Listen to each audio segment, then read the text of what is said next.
this video, I'm going to review some of the required practicals on reaction rate. How can we measure reaction rate? If one of the products in a reaction is a gas, this gas will bubble up out of the reaction mixture. This means that we can measure the decrease in mass of the reaction mixture, and this is going to be equal to the mass of the gas produced. We can use the change in mass over time to calculate the reaction rate. An example of this technique of measuring reaction rate can be seen in a reaction where marble chips are placed in hydrochloric acid. The calcium carbonate in the marble reacts with the acid, producing calcium chloride, water, and carbon dioxide. Carbon dioxide is a gas, so as this gas is released, the overall mass of the reaction mixture decreases.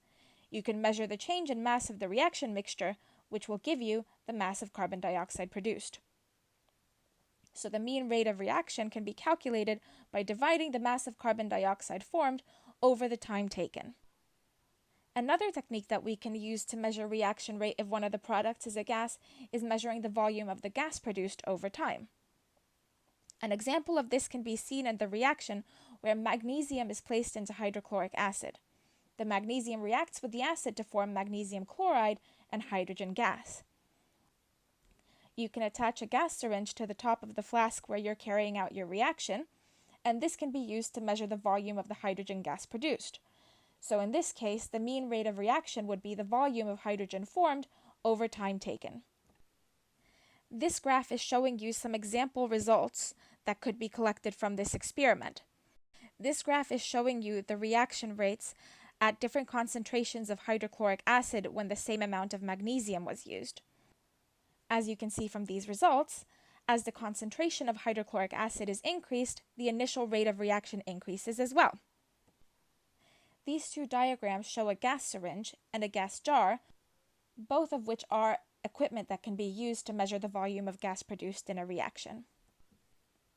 If one of the products of your reaction is a precipitate or a solid, you can measure how much light can pass through the reaction mixture in order to determine when the reaction is complete, and this can be used to determine the reaction rate. This technique of measuring reaction rate can be used in the reaction when sodium thiosulfate reacts with hydrochloric acid. In this reaction, sodium chloride, water, sulfur dioxide, and sulfur, which is a solid or a precipitate, are formed. A flask containing the reaction mixture can be placed on a piece of paper that has a cross on it. As the reaction progresses, the mixture will turn increasingly cloudy. This is because of the solid sulfur that is being produced. Eventually, the cross on the piece of paper will no longer be seen because the reaction mixture will be too cloudy. The time it takes for the cross to disappear can be used as an indicator of reaction rate. This diagram again shows you how you can use the time that it takes for the reaction to go from transparent to opaque as an indicator of how fast the reaction is progressing. This graph is showing you sample data from this reaction. In this example, the rate of reaction was found by dividing 1 by the time taken for the cross to no longer be visible on the piece of paper. As you can see, the rate of reaction is increasing as the concentration of sodium thiosulfate solution is increasing.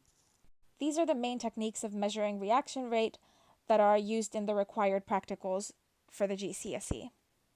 Thank you all for listening.